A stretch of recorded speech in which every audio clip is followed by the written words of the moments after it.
고맙습니다. 주님은 십자가에 이제 못 박히셨고 예수께서 못 박히신 곳 안에 동산이 있었는데 그 동산 안에 새 무덤이 있었다 그랬어요. 그 안에 아무도 둔 적이 없었던 무덤입니다.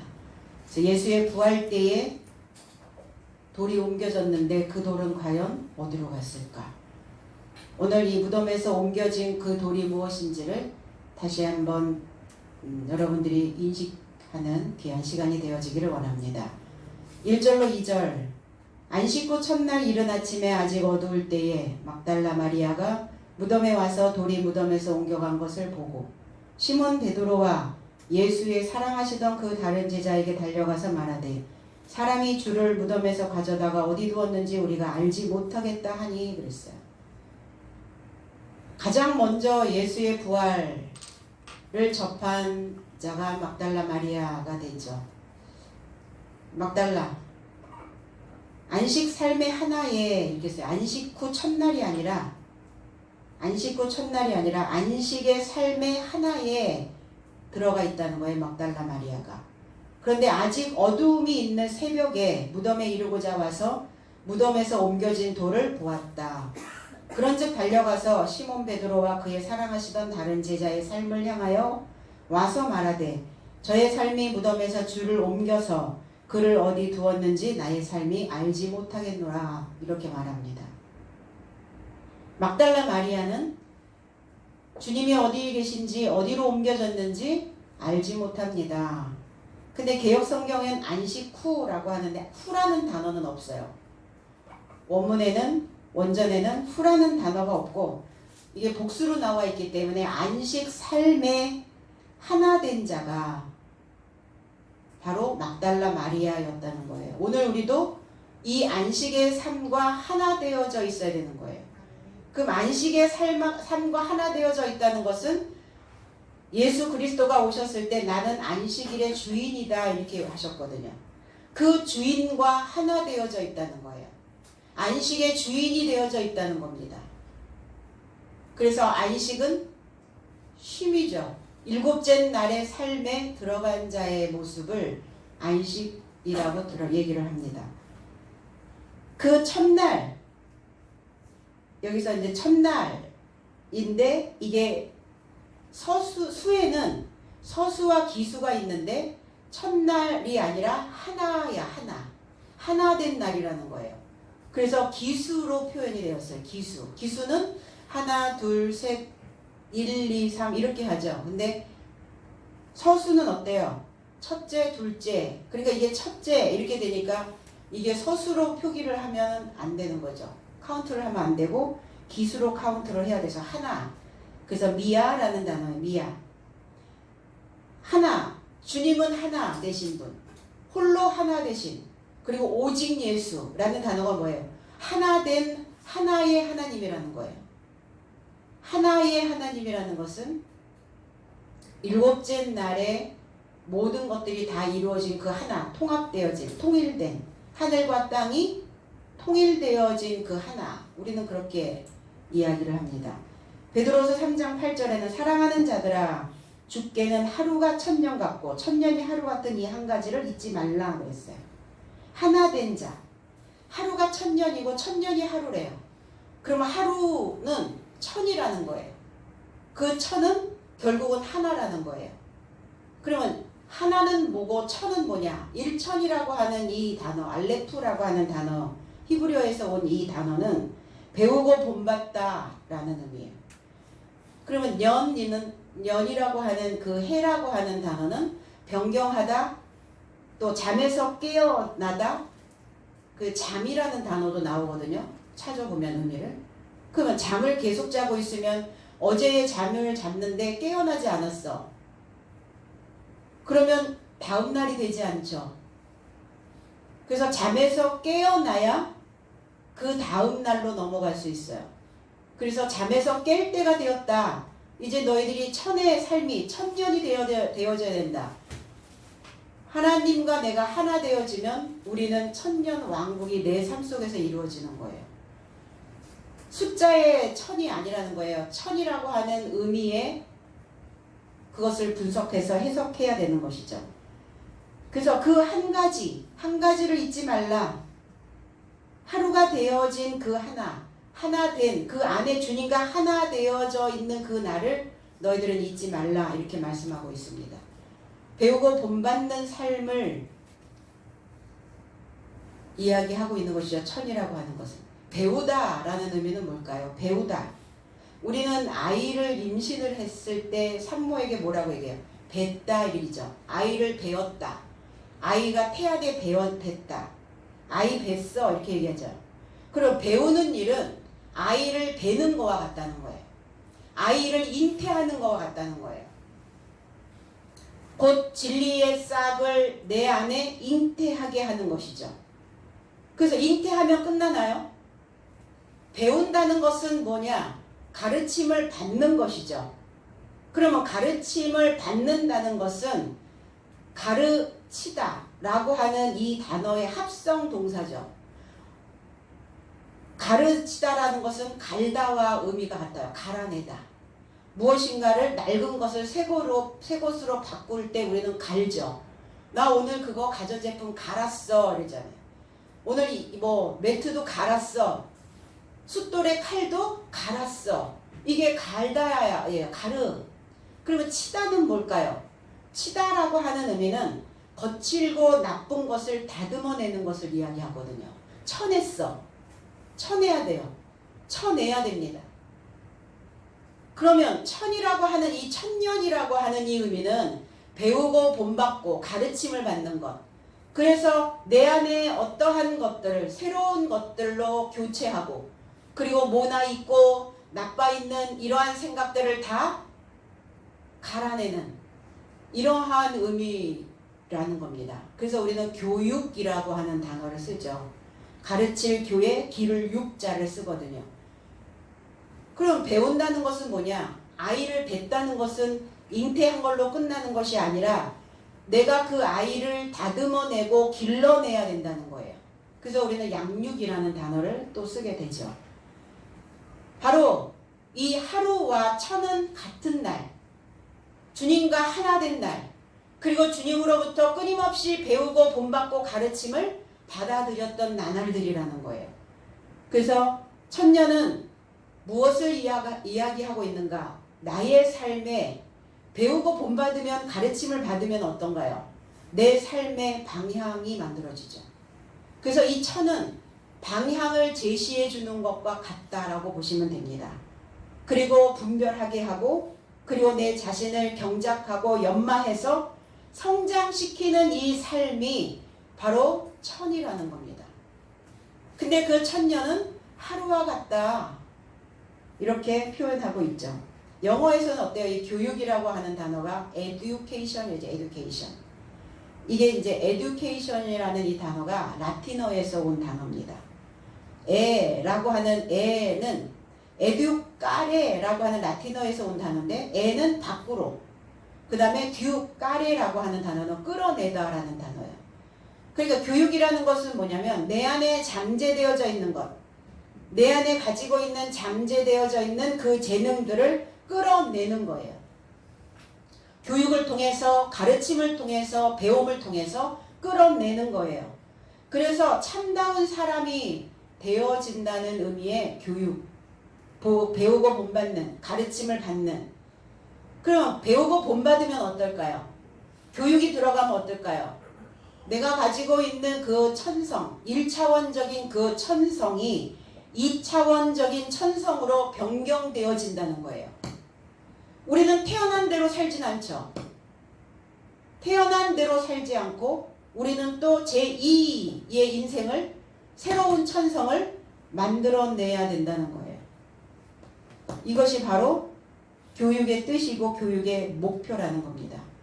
그래서 지금 그 교육들을 받아야 이런 교육이 교회 안에서 또 생성이 되어져야 우리는 참다운 사람의 모습, 진리 안에 속하여 있는 인간의 모습, 그래서 사람 속에 사람이 만들어지는 그러한 교육을 우리가 마실 수 있게 되어진다는 겁니다. 그래서 막달라 마리아, 막달라는 망대라는 의미를 가지고 있다고 말씀드렸어요. 그래서 이 화단의 꽃, 꽃과 같은 자기 자신을 늘 높은 곳에서 그 지식의 높은 수준에서 자기 자신을 바라보고 있는 자의 모습이죠. 그러니까 어땠어요? 주님이 십자가에 못 박으시고 무덤에 장사되어졌을 때 가장 먼저 달려온 자가 막달라 마리아였다는 거예요. 지키고 있었거든요. 바라보고 있었다는 겁니다. 그리고 주님은 누누이 공생에 당신이 살아있는 그 사역의 기간 동안 끊임없이 말씀했어요. 나는 분명히 십자가에 못 박혀 죽고 내가 사흘 만에 살아날 것을 사람들에게 선포를 했던 거거든요. 그러니까 무덤에 왔다는 것은 막달라는 그것을 기억하고 있었다는 거예요. 그런데 무엇을 기억하고 있느냐가 또 중요한 문제죠. 그래서 자신을 모반자의 모습으로 가야 된다라고 하는 것을 망대 보고 있었다는 거예요. 과연 우리는 어떠한 모습으로 이 생을 연명해 갈 것인가? 내가 망대의 모습으로 가야 되죠. 그리고 우리는 늘 쓴맛이어야 되고 쓰고 고통스러운, 그래서 고통이라는 것은 꼭 육체의 어떠한 불편감, 있던 불편한 어떤 이런 골짜기에 빠지는 이러한 상황만이 아니라 배우고 본받고 가르침을 받는 그 자체가 고난이고 쓴맛이라는 거예요. 그리고 이 쓴맛을 계속 우리는 경험하고 가야 사람의 모습으로 나를 양육해낼 수 있다는 겁니다. 그래서 그 모반자의 모습으로 자신을 지금 바깥으로 끌어내고 있는 모습인 거예요. 나의 1차원적인 그 천성을 내가 버리고 탈바꿈 되어져야 되니까 이것 자체가 쓴맛이에요. 살던 대로 살면 얼마나 좋겠어요. 내 올라오는 그 1차원적인 천성대로 그냥 살면 불편감은 하나도 없죠. 그러나 우리가 2차원적인 천성을 만들어냈을 때 그 이후에 우리의 삶은 어떨까요? 평화죠. 그 이후에 우리가 받는 선물은 화평을 얻는 자가 되어진다는 것입니다. 개역 성경에는 이른 아침 아직 어두울 때에 이렇게 표현이 되어졌어요. 이른 아침인데 근데 아직 어두운가요? 그럼 이른 아침은 어둡지 않죠. 동이 텄고 이미 이른 아침인데 어떻게 어두울 수가 있어요. 새벽이라고 하는 단어면 우리가 이해는 되는데, 그래서 이른 아침이라고 하는 이 프로이라고 하는 단어는 새벽이라는 단어예요. 그래서 새벽 아직 어두울 때에 막달라 마리아가 왔다는 거예요. 그러면 막달라 마리아의 상태 이겠죠. 그러면 저와 여러분들의 상태일 수도 있겠죠. 새벽 어두울 때에 이렇게 표현을 해야 되는 게 맞죠.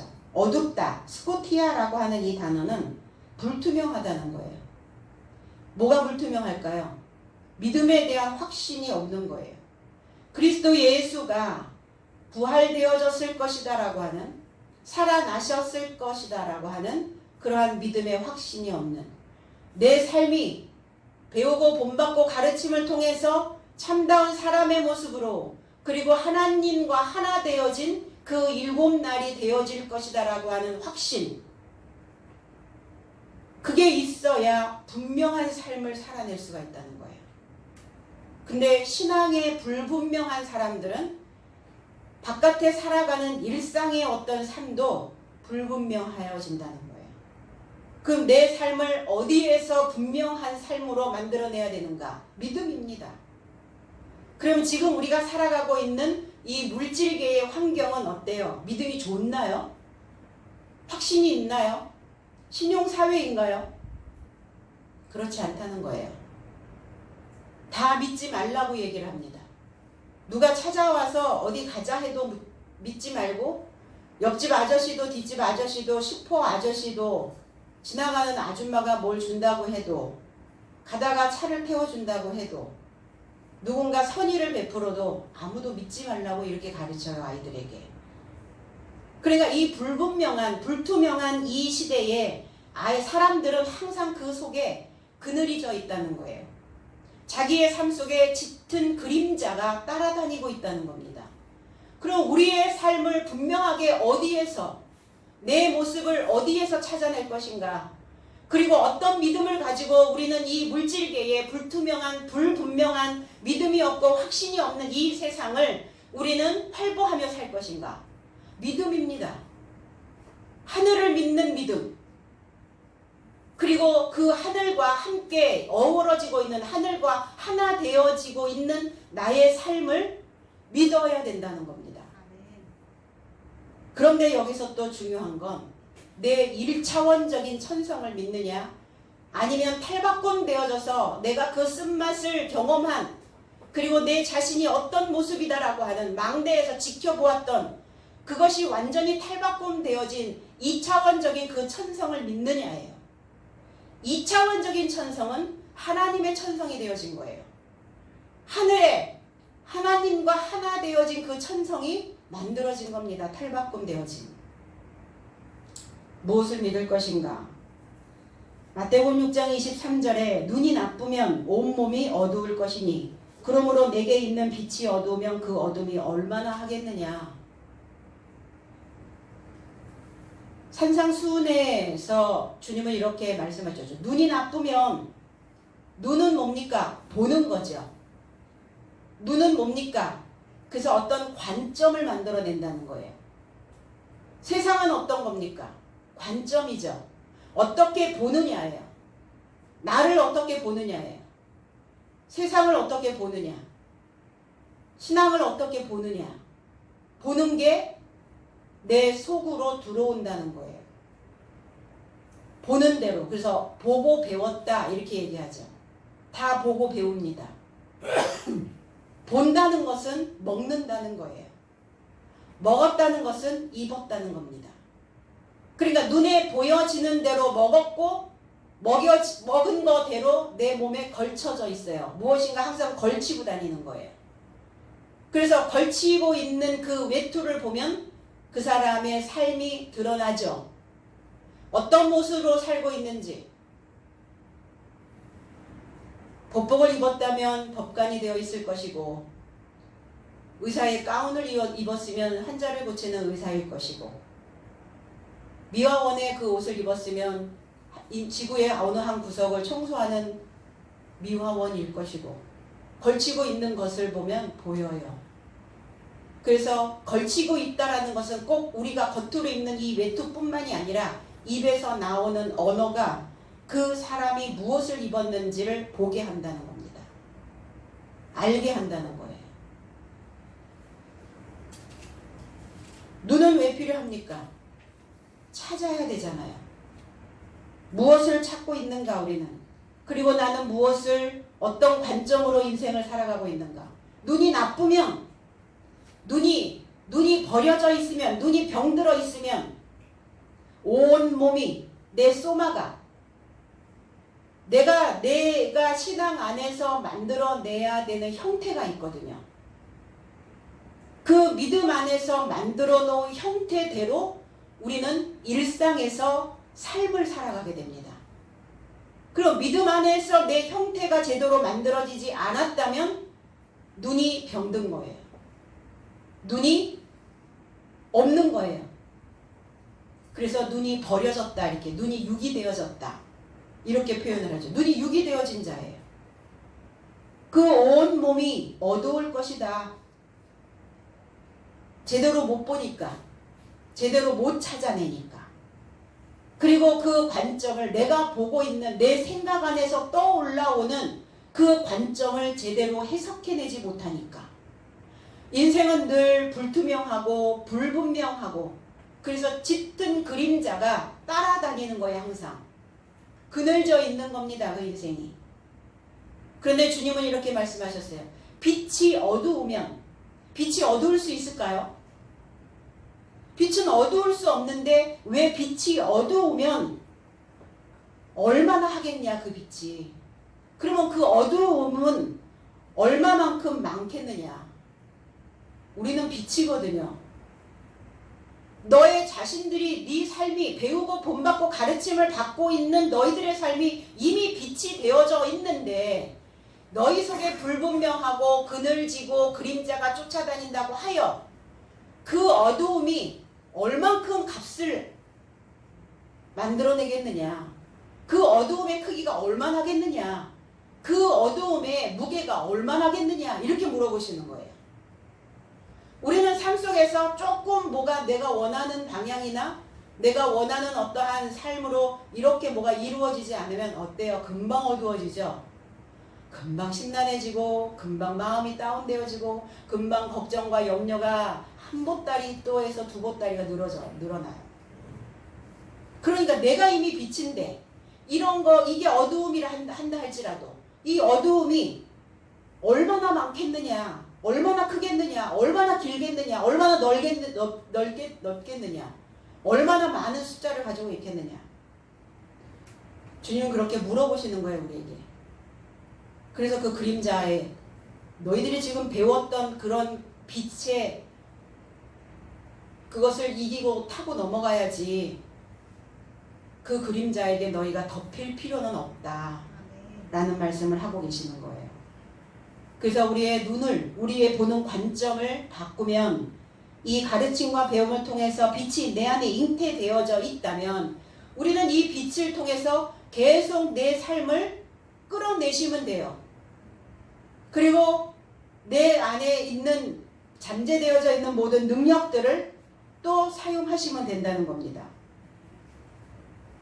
어둠에 속하여 있으면 무슨 일이 벌어지는가? 결실이 만들어지지 않아요. 그 속에 잠겨져 있기 때문에. 그래서 어둠에 속한 결실 없는 일에 동참하지 말고 믿음의 그 형태를 만들어내야 되는, 그리고 우리의 삶의 관점을 찾고 관점 바꾸기, 우리 사고의 전환 이런 것들을 하면 돼요. 그러면 내 안에 이미 7날에 7촛대가 내 안에 있음을 믿으시고, 그리고 그 7촛대로 인하여 내 자신의 그 어두움의 요소들을 밝혀내야 된다는 겁니다. 돌이 무덤에서 옮겨갔다 이렇게 표현합니다. 헬라어에서는 리토스라는 단어고 히브리어에서는 에벤이라고 하는 단어입니다. 배우고 본받고 가르치면 아들이 되어진다는 거예요. 이 에벤이라는 뜻은. 배우고 본받으면, 가르침을 받으면, 그러면 그때 비로소 아들이 되어지는 거예요. 거친 돌, 맷돌. 그래서 인생을 다 돌이라 이렇게 표현을 합니다. 막달라 마리아의 기억 속에 있는 무덤. 무덤이라고 하는 거 기억이다, 회상하다, 연상하다, 기념하다 이런 뜻이라고 말씀드렸죠. 그럼 막달라 마리아가 무덤에 와 있다는 것은 막달라 마리아 속에 기억되어져 있는 것들이 무엇일까? 돌이었어요. 큰 돌. 분명히 그 무덤을 막고 있어야 되는 돌인데 그 무덤에서 돌이 치워졌대요. 제거됐답니다. 옮겨졌대요. 어디로 옮겨졌을까요? 그 무덤 동굴을 막았던 돌이면 상당히 큰 돌이었을 텐데 우리 속에 하나씩 그 커다란 돌들이 들어가 있다는 거예요. 나의 기억 속에, 나의 지난날에 아니면 현재에 아니면 내 미래에 어떤 돌들이 하나씩 있어요. 염려의 돌, 걱정의 돌, 근심의 돌, 상처의 돌, 나를 짓누르는 내 인생에 아무 도움이 되지 아니하는 과거의 그 흑백 필름이 계속 돌아가고 있는 그러한 돌들이 하나씩 우리에게 있다는 거예요. 그 회상 속에. 그 돌은 죽은 돌이죠. 그 죽은 돌의 인생들은 그 삶의 빛을 발할 수가 없어요. 그러니까 구름이 끼면 금방 어두워지는 거예요. 먹구름이 이렇게 살짝 덮이면 금방 불안해지는 거예요. 무엇 때문에 그래요? 그 죽은 돌 때문에 그래요.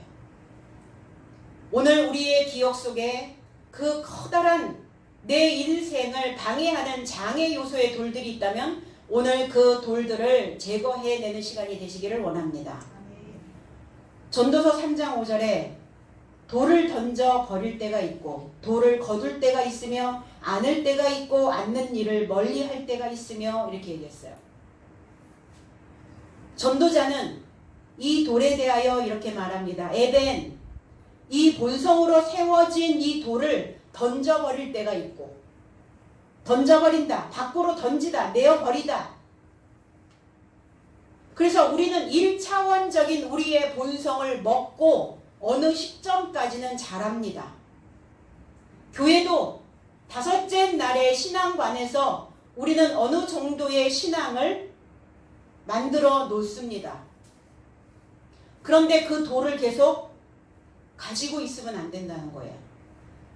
우리가 어린아이 시절에는, 초등학문에 있었을 때는, 그리고 종살이 하고 있었을 때는 그 돌을 우리가 갖고 있었어요. 그런데 이 돌을 던져버릴 때가 있다는 거예요. 던져버려야 하는 시점이 왔다는 겁니다.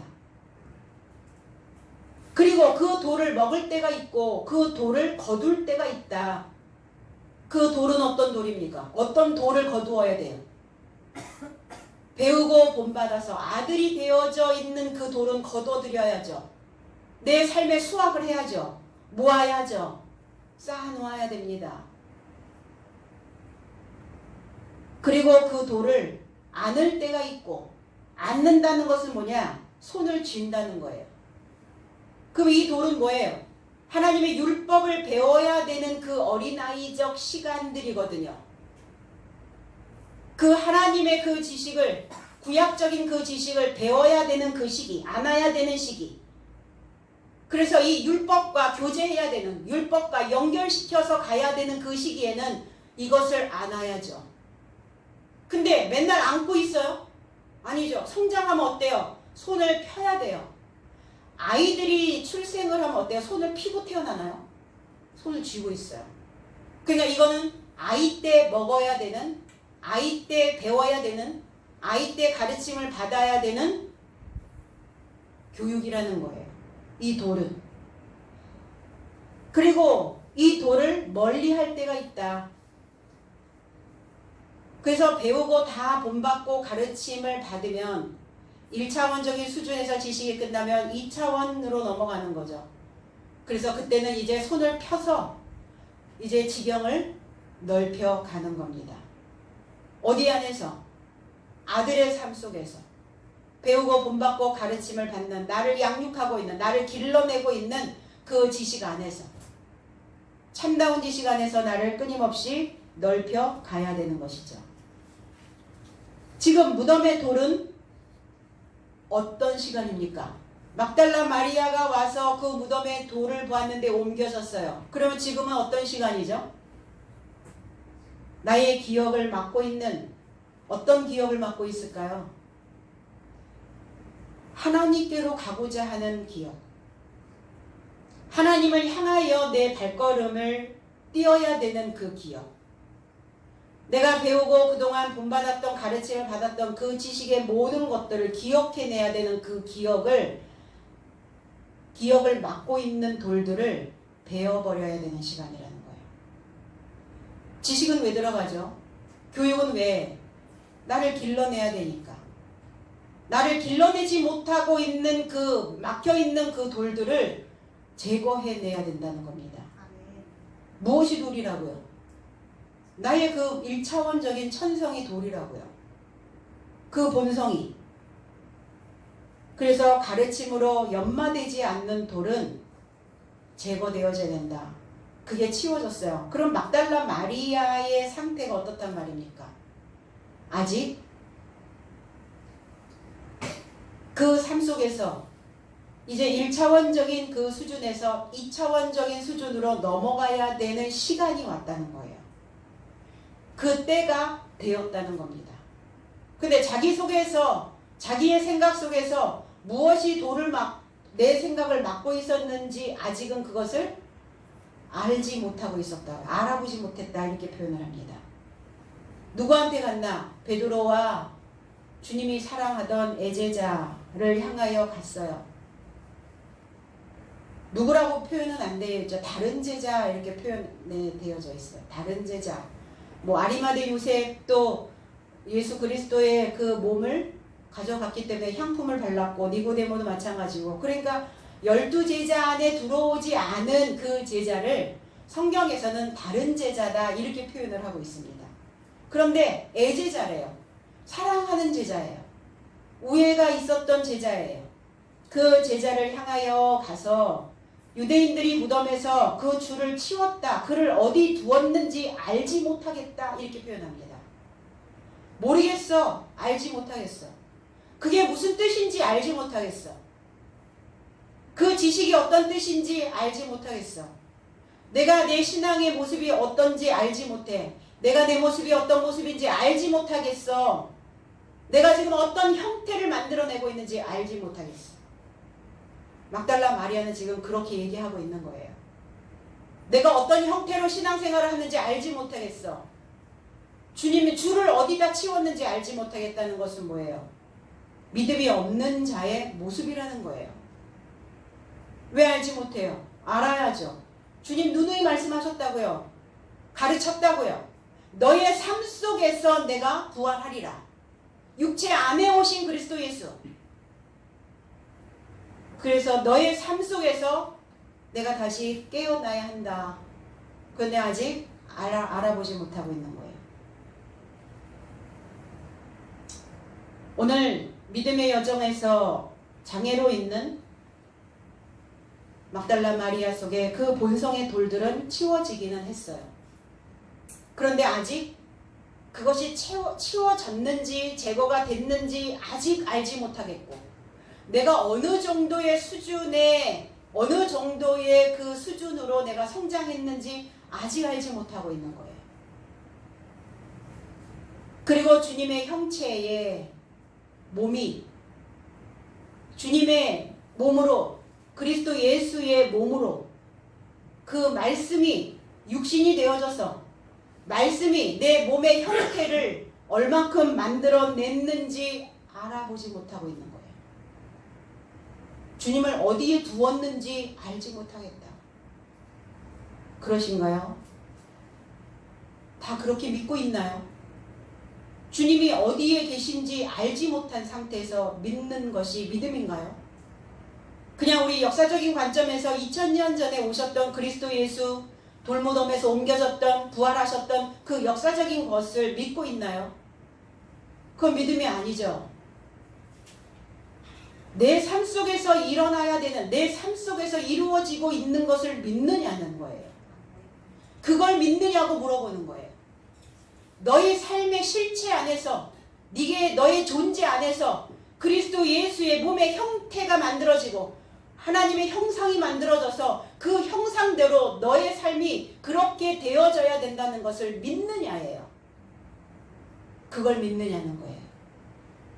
그래서 우리는 늘 형편이 있는 사람, 늘 쓸모가 있는 사람, 무엇인가 내 삶 속에서 하나님의 형체가 내 모든 세포들을 구성하고 있다라고 하는 그 확신과 믿음이 내 안에서 만들어지어야 된다는 거예요. 내가 어떤 자인가? 나는 그냥 이슬처럼 왔다가 이슬처럼 사라지는 그러한 나약한 존재로 살 것인가?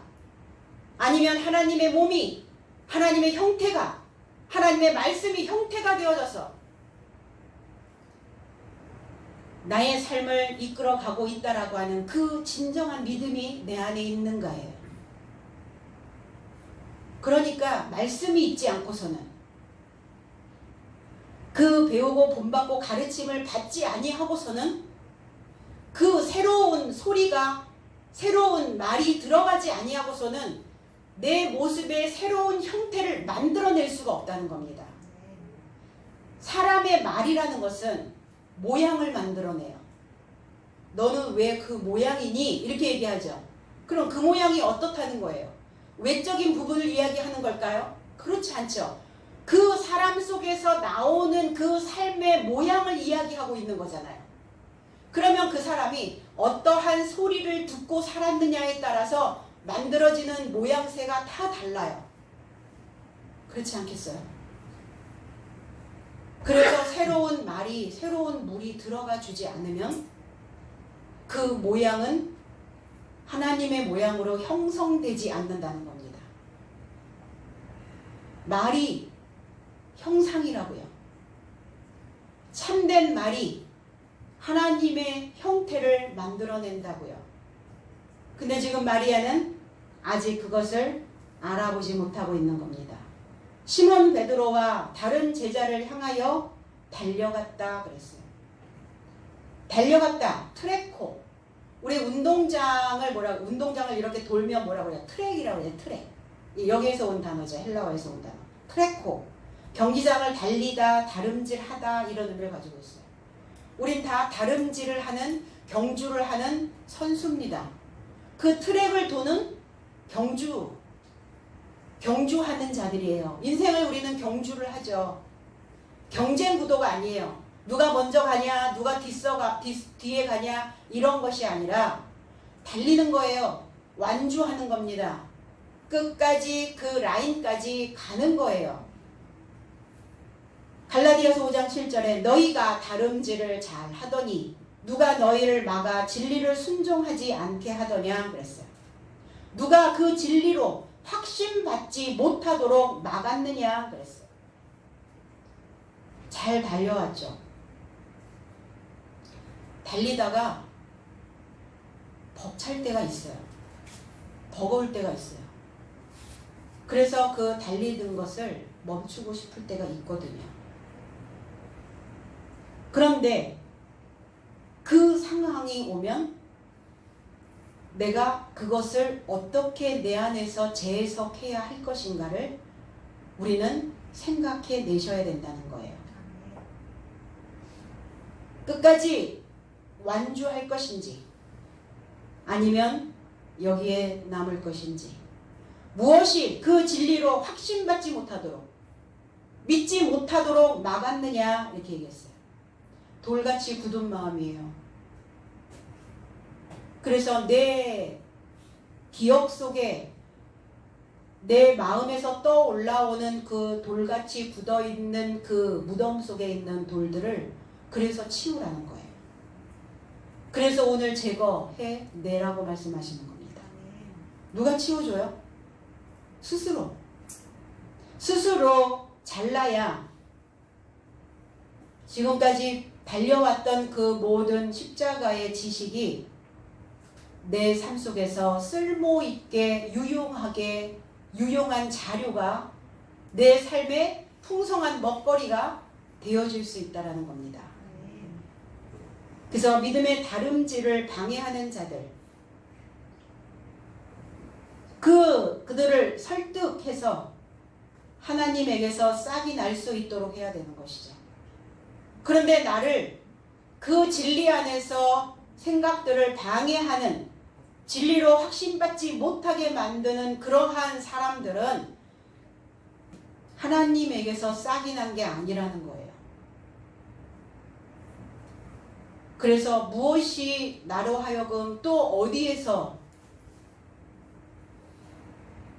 어느 부분에서 또 내가 달리고 있는가를 생각해 보셔야 된다는 겁니다. 3절로 5절 베드로와 그 다른 제자가 나가서 무덤으로 갈새 둘이 같이 다름질하더니 그 다른 제자가 베드로보다 더 빨리 달아나서 먼저 무덤에 이르러 굽으려 세마포 누인 것을 보았으나 들어가지는 아니하였더니 그랬어요. 자, 막달라 마리아에게 소식을 전했죠. 주님의 몸을 그들이, 유대인들이, 표면적 유대인들이, 바리새인들이, 대제사장들이, 그 군병들이 어디다 치웠는지 알아보지 못했다. 알지 못하겠다. 그러니까 이제 베드로와 그 12제자 안에 들어오지 아니하는 그 다른 제자가 달리기를 시작했습니다. 베드로와 다른 제자가 나와서 무덤에 이르고자 나갔다. 그래서 두 삶이 똑같이 달려가더니 그 다른 제자가 베드로보다 더 빨리 달려가 먼저 무덤에 이르렀고, 그리고 그는 구부려 노인 배의 삶을 보았으나 들어가지는 않았다. 그랬어요. 자, 둘이 그래서 둘이 찰바꿈 되어져야 되는 자들이죠. 기업을 향하여 갔어요. 베드로와 다른 제자가 무덤을 향하여 갔다고요. 주님께서 가르쳐 주셨던, 주님과 함께 배웠던 그 기억을 향하여 달려갔어요. 제자들의 기억 속에 남아있는 것, 무엇일까요? 부활과 연결되어져 있을까요? 과연? 그럼 이렇게 급하게 갈 필요는 없죠. 당연히 생각하고 있었어야죠. 주님 부활하신다고 했잖아 라고 마리아에게 말했었어야죠.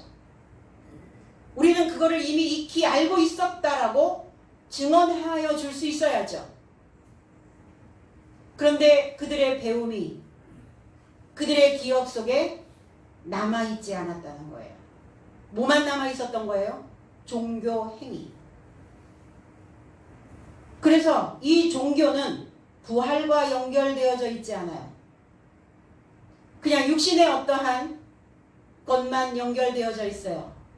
어린아이처럼 흥미 위주의 종교생활 기억해내야죠. 주님의 몸이 없었다면 부활되어진 것이다라고 말할 수 있었어야죠. 그 깨달음으로 변화가 되어지는 그 믿음이 기억되어진 것이 아니라는 겁니다. 그 믿음이 기억되어졌었어야죠. 그래서 과거의 신앙생활을 해온 그 상태를 기억하고 있다가 그리고 그들은 주님의 부활에 동참하기보다는 그 마음들은 멀어졌다는 거예요. 옛 신앙의 기억, 이것과 전투하려고 달려갔어야 되죠. 베드로는 어떤 자입니까? 듣는 자예요. 시몬 베드로, 듣다, 청취하다. 뭘 들었을까요? 뭘 듣고 있었을까요? 그래서 주님에게 또 베드로는 네가 지금 듣고 있었던 것들이 잘못되었다고 한번 헛되게 혼난 적이 있죠. 너는 하나님의 일을 생각하지 않는다. 너는 사단의 일을 생각하고 있다. 사단은 뭡니까? 과거의 기억 속에 멈춰 있는 거예요. 과거의 종교 행위에 멈춰 있는 겁니다. 달콤한 쉬운 편안한 이런 거에 멈춰 있는 거예요. 쓴 거 싫죠. 단 거에 노출되어져 있는 이 종교의 달달한 것에 노출되어져 있었던 이 뇌는 어떤 쓴 것이 들어오면 거부하고 이 뇌에서 단 것을 끌어당기는 물질을 분비합니다. 그러니까 우리의 신체는 이 생각이 어떤 생각으로 내 몸에 박히느냐에 따라서 우리 뇌에서 분비되어지는 그 생성 물질이 달라진다는 거예요. 신기하게도. 그래서 길들여진다 이렇게 표현하죠. 왜 노예가 되어지고 왜 길들여집니까? 그것을 내가 탐구하고 추구하고 있기 때문에 그 물질이 뇌에서 계속 쏟아지고 있는 거예요. 중독 물질이 나오고 있는 겁니다. 종교의 행위에도 우리는 종교의 중독이 있죠. 버리지 못하는 거예요. 완전 탈바꿈이 안 되는 거예요.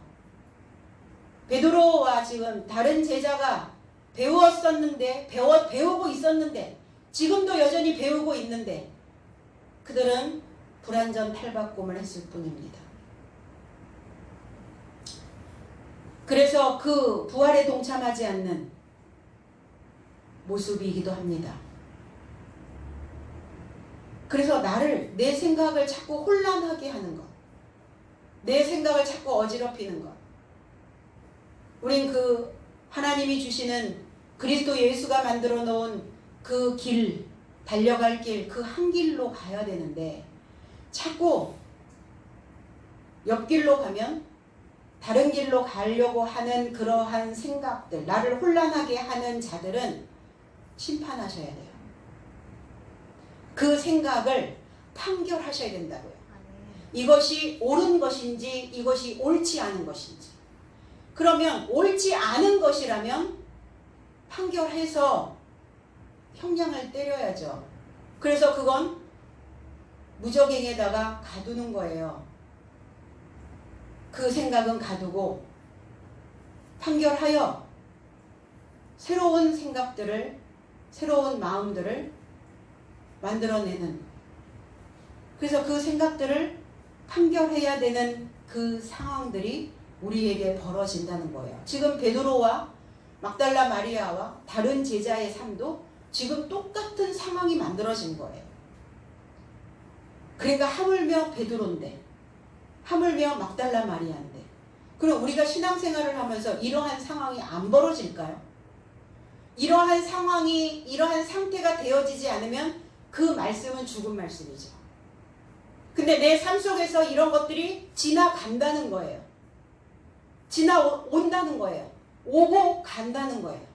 근데 왔을 때 이걸 보내야죠. 왔는데 붙잡고 있으면 안 되는 거죠. 그러면 십자가의 도가 무용지물이 돼버리는 거예요. 누구나 할 것 없이 다 지나갑니다. 그래서 주님도 때로는 울기도 하셨고, 주님도 때로는 분노도 내셨고, 다 지나가는 거예요. 사람이기 때문에. 저는 안 그럴까요? 저도 지나가요. 뭐 우리 강도사님 안 그러실까? 강도사님도 지나가요. 성도 여러분들은 어때요? 지나가죠. 그럴 때 이 십자가의 길이 미련하게 보이지 않게 하려면 내가 그동안 구원받았던 나의 그 형체를, 내가 그 생각 속에서 건짐을 받았던 그 생각을 기억해내셔야 된다는 겁니다. 그래서 검증된 교훈이잖아요, 우리는. 표면적으로 믿은 유대인들의 그 교훈은, 그 떡은 진리를 향하여 가고 다름질을 하고 있는 우리의 믿음을 방해하고 있어요. 표면적으로 믿었던 시절이 있었죠. 저도 그렇고 여러분들도 그렇고. 그런 것들이 박혀 있다가 그러한 요소들이 한 번씩 훅 올라와서 방해가 되어진다는 거예요. 왜요? 이제 제자들이 여섯째 날에 들어와서 배우고 본받았죠. 이제 십자가에서 탈바꿈 되어져야 되는 시기가 왔거든요. 요 시점에서 이제 다들 어떻게 되느냐. 요 탈바꿈 되어지면 7날에 들어가는 사도로서의 열매를 내놓게 되는 거예요. 이걸 믿어야 믿음이 있는 겁니다. 그럴까? 과연 내 삶 속에서 그게 이루어질까? 믿지 않고 있는 거죠. 막달라 마리아처럼, 베드로처럼, 다른 제자처럼. 그런데 베드로보다 다른 제자가 먼저 왔다 그랬어요. 먼저 왔다.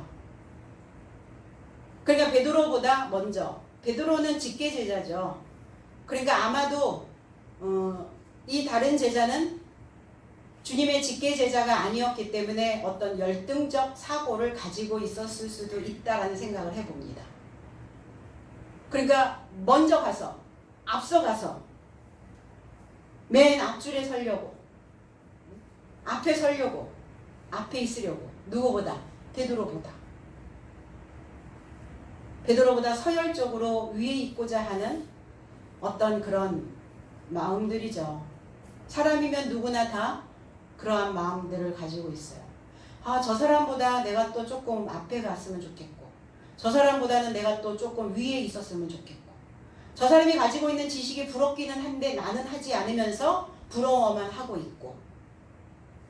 그래서 이렇게 좀 욕심을 내보면 좋기도 하죠. 좀 이런 것도 필요하다는 거예요. 이걸 굳이 왜 성경에다 기록해놨을까? 둘이 갔는데 둘이 갔다 이렇게 되면 되는데 다른 제자가 베드로보다 앞서갔더라. 왜 이런 단어를 굳이 써 놓아야 했을까? 성경이. 불필요한 단어는 하나도 없어요. 성경 안에 있는 단어들 중에. 의미가 없이 써놓은 단어는 아무것도 없다는 거예요. 뭔가 의미가 있다는 거예요. 그럼 너희들은 이러한 욕심이라도, 이런 신앙의 믿음에 이러한 욕심을 좀 부려봄이 어떠냐는 거예요. 필요하지 않나. 그냥 뒤처지든지 말든지 늦게 가든지 상관없고, 이런 마음은 아니어야죠. 좀 앞서가고 싶은 마음, 좀 위에 서고 싶은 마음, 저 사람보다는 내가 조금 나아 보여야 되는 그러한 욕구 필요하죠. 사람들에게는. 그런 어떤 감성적인 터치들이 우리의 마음들을 또 자극시키고 그 감성적 어떤 터치들이 우리 안에 새로운 에너지들을 또 생성시킨다는 겁니다. 그런데 정작 앞서가야 되는 곳이 어디예요? 믿음의 선진이죠. 믿음으로 앞서간 자여야 되는 것이죠. 믿음의 본을 보여야 되는 것이죠. 많은 사람들은 둘째치고 내 속에 있는, 내 안에 있는 또 다른 제자, 내 안에서 배워야 되는 그 다른 제자에게 오늘 베드로와 같은 우리의 모습은 무엇을 보여줘야 할 것인가요? 믿음의 무엇을, 믿음으로 앞서간 무엇을, 어떤 것을 내놓아야 할 것인가 생각해야 되겠죠. 근데 옛 기억으로 앞서가면 어떨까요? 과거의 흑백, 다 빛바랜, 다 탈색한 그러한 기억으로 앞서가면 발효되지 않는다는 거예요. 새 누룩이 들어가야 되잖아요. 떡이 되지 않는다는 겁니다. 그래, 내 속에서 떡이 되지 않고 발효되어지지 않으니까 썩어버리는 거예요. 늘 굶주린 거예요. 늘 갈급합니다. 늘 채워지지 않아요. 이런 마음들이 왜 그럴까? 은혜가 떨어지는 거예요. 은혜. 뭐가 뭉클하면 은혜인가요? 그건 감동이고 그건 감성적인 터치를 받은 것이고 그것도 필요하긴 해요. 사람에게. 그게 은혜가 아니라 은혜는 하나님의 말씀이 깨달아지는 거예요. 그 깨달아진 것을, 깨달아진 그 말씀을 통해서 내 모습이 보여지는 거예요. 그게 은혜입니다. 그래서 먼저 것과 새 것에서 사람들은 늘 인생을 줄다리기 하죠. 뭐에서 줄다리기 합니까? 옛 것과 새 것에서 늘 줄다리기를 해요. 오늘 주님과 줄다리기 하십니까? 내가 믿어야 하는지, 내 삶 속에서 그것이 이루어져야 된다라는 것을 믿어야 하는지, 아니면 이거는 다른 사람의 이야기인지 오늘 주님과 협상하는 오늘이 되기를 원합니다. 협상은 주님도 원하고 나도 원하는 것. 한쪽만 일방적으로 원하는 건 협상이 안 되죠. 그래서 협상이 되지 않으면 어때요? 돌아서게 된다는 겁니다.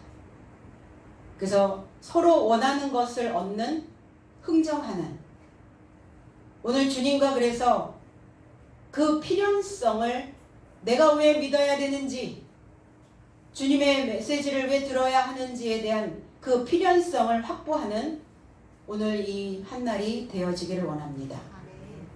5절에 보면 이 두 제자가 그 굽으려 그랬어요. 무덤이 얼마나 납작했을까요? 그래서 굽으려왔다는 말일까요? 그게 아니라 이게 파라피토라는 단어예요. 파라피토. 곡선을 그리다, 물결, 파도 이런 의미를 가지고 있어요. 그러면 굽으려야, 그리고 곡선이어야, 얘기하면 들어서 곡선이 돼야 되거든요. 내가 아무리 가지고 있는 그 기억이 내 마음에 회상되고 있는 것들이 돌덩이처럼 딱딱하게 굳었다 할지라도 그 물결이 들어가면, 파도가 치면 구부러져야 해요. 누군가 나를 위하여 애타하는 마음으로 그 물결을 치면 구부려져야 해요. 구부려져서 휘어져야, 그래야 그 물을, 그 파도를 담아낼 수가 있어요. 그러면 그 물결 치는 그 물결의 파도를 내가 담아내지 못하면 어떨까요? 이 파도가 왜 쳐야 되냐면, 이 파도가 그 돌에 부딪히면서 거기에서 작은 알갱이의 물방울들을 만들어냅니다. 그러면 그 작은 알갱이의 물방울들은 하늘로 올라가요. 수증기가 되어져서 하늘로 올라가서 그 물들이 모이면 이제 그 구름은 물을 담고 있다가 땅이 물이 필요로 할 때 물을 쏟아줘요. 그런데 이렇게 휘어지지 않으면, 구부려지지 않으면 우리가 사람의 소리를 경청한다는 그 의미로 이 바디, 몸에서 말하는 그 신체 언어는 뭔가요? 구부리잖아요. 귀도 구부리잖아요. 몸도 앞으로 쏠리잖아요. 뻣뻣하게 뒤로 버티고 있으면 들어가질 않아요. 그래서 구부린 거예요. 구부려서 말을 담는 거예요. 새로운 말이 들어가야 내 속에 있는 성장하지 못하고 있는 그 말을 성장시킬 수 있다고요. 왜 구부려지지 않느냐면 어린아이들은 잘 안 구부려요. 못 구부려요. 어른이 되면 될수록 구부립니다. 구부릴 수 있어야 해요. 어린아이들은 구부리지 않으니까 그 말이 들어가질 않아요. 잘. 그래서 어떻게 해요? 100번이고 1000번이고 10,000번이고 하잖아요. 엄마가. 그 하나의 언어를 인식시키려고 또 얘기하고 반복해서 또 계속. 그래서 휘어져 그 물을 담아야 말이 자라게 되고 내 입에서 내놓는 말이 되는 소리를 해. 우리 그렇게 얘기해요. 말이 되는 소리를 좀 해. 이러죠? 그럼 그 사람의 소리가 말이 된다는 거예요? 안 된다는 거예요? 안 된다는 뉘앙스잖아요. 왜 그랬을까? 생각해 보니까 구부려지지 않았어요. 관절이 왜 필요해요? 관절이 다 꺾이면서 받아들이는 거예요. 담아내는 겁니다. 이게 배우는 자의 모습들이에요. 그래서 말이 되는 소리를, 무조건 말한다고 말이 되는 건 아니죠. 내가 하는 말이 되게 하려면 내가 하는 주장이 옳다라는 것을 증명해내셔야 해요. 성경은 말이 된다라는 것을 증명하고 있는 겁니다. 말이 되는 소리를 해. 말이 되게 하려면 증명하셔야 돼요. 말이 되는 소리로 증명하시라고요. 무조건 뱉으면 말이 아닙니다.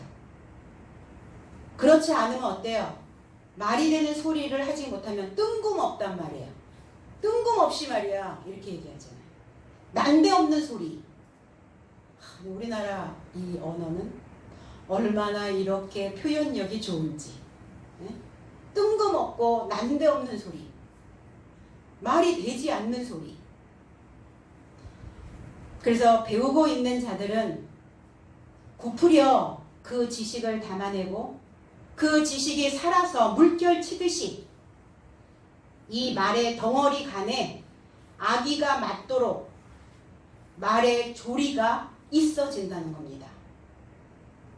핵심이 뭐지? 저 사람이 뭘 이야기하고 있는 것인지 얘기를 하려면 어떤 한 주제를 가지고 쭉 일관되게 이거 펼쳐야 되거든요. A를 시작했으면 A로 쭉 이어가야 해요. 그런데 A 하다가 B 하다가 C 하다가 D 하다가 막 이래버리면 도대체 무슨 소리를 하고 싶어 하는 건지, 그리고 어떤 소리로 마무리를 해야 되는 것인지 뜬금없단 말이에요. 그래서 말의 덩어리 간에 아기가 맞아야 된다고요. 그리고 조리 있게 핵심 있게 말해야 돼요.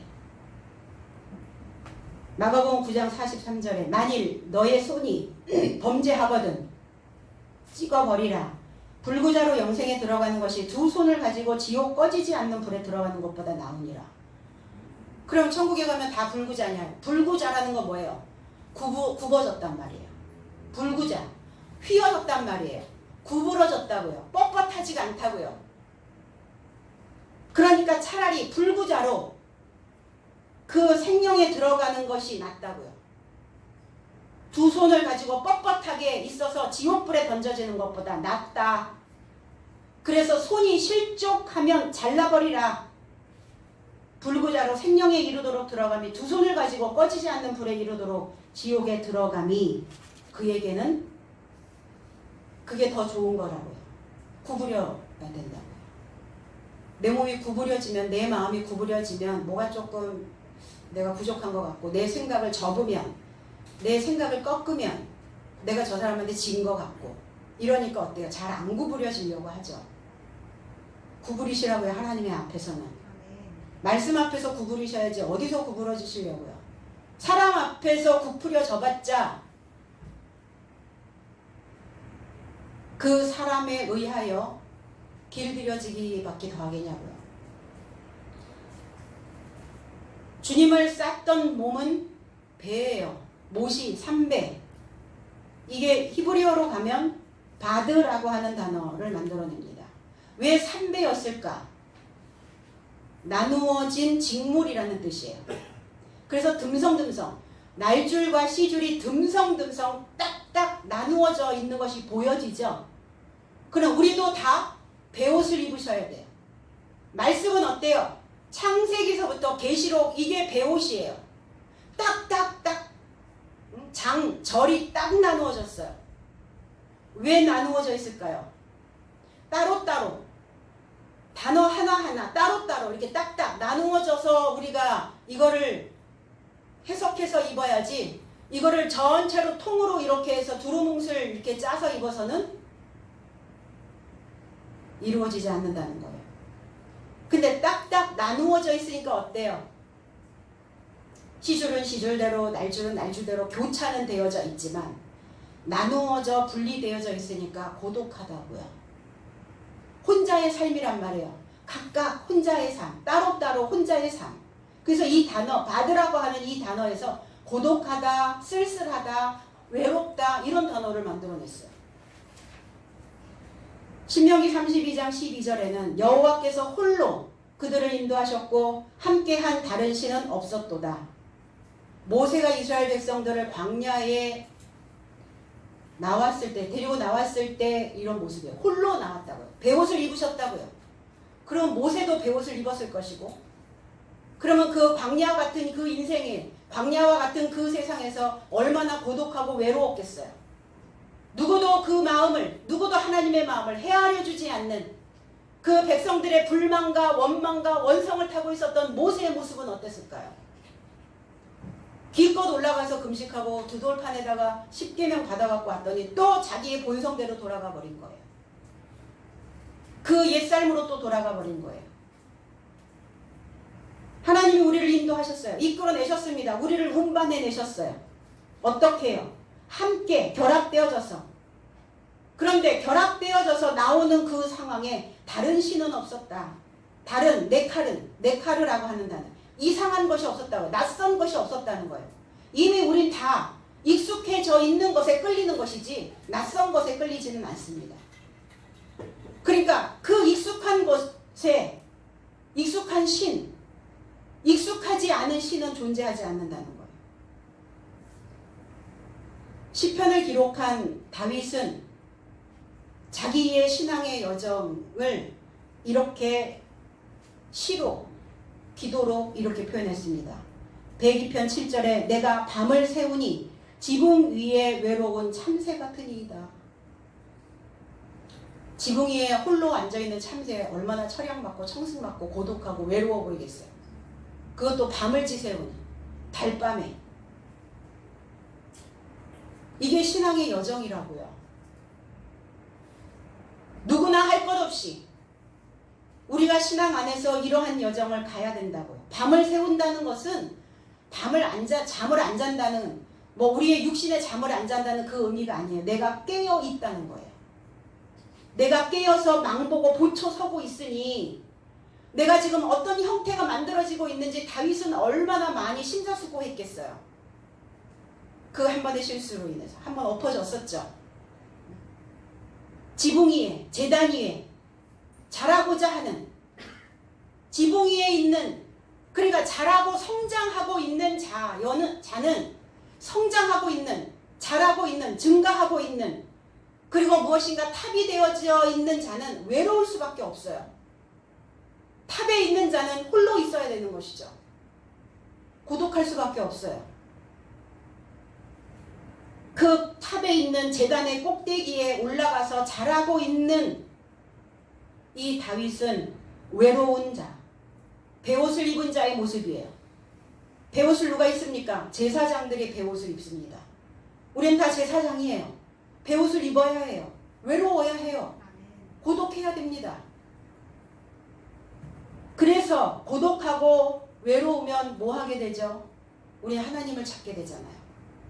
하나님을 향하여 갈 수 있도록 하나님 우리에게 외로움을 주시는 거예요. 외로우시나요? 쓸쓸하세요. 이제 가을바람 훅 들어오니까 찬바람이 확 들어오는 거예요. 가슴이 그런가요? 베옷 입었구나 생각하시면 돼요. 주께서 나에게 베옷 입으라 하시는구나. 베옷 입고 뭐 하라고요? 참새같이 라고. 참새, 찌포르라는 단어예요. 깡충깡충 뛰어다니다라는 의미를 가지고 있어요. 그러니까 철양 맞고 청승 맞은 그러한 외로운 고독한 이런 처량한 비 맞은 참새의 모습이 아니라 너희들이 하나님이 쥐어주신 그 베옷을 입고 홀로 외로이 고독히 이 신앙의 여정을 묵묵히 가면서 이 인생을 깡충깡충 뛰어다니라는 거예요. 주님의 사역도 베옷을 입으신 상황이었죠. 외로웠어요. 광야라고 하는 그 외로운 그 고독한 그 사역을 감당하셨습니다. 저와 여러분들의 인생길도 마찬가지예요. 사람이 있다고 외롭지 않나요? 군중 속에 고독감 모르세요? 둘이 있는데 열이 있는데 왜 외로워요? 혼자 있을 때보다 그 외로움의 강도는 훨씬 더 세요. 혼자 있으면 혼자 있어서 외롭구나 이렇게 이해하는데 왜 여럿이 같이 있는데 또 외로울까요? 그렇다는 거예요. 사람은 어쩔 수 없는 상황이 이런 길을 걸어가야 되는 인생길이라는 겁니다. 그래서 이 외롭고 고독한 이 인생길에서 뭐 하시라고요? 벗 삼으시라고요.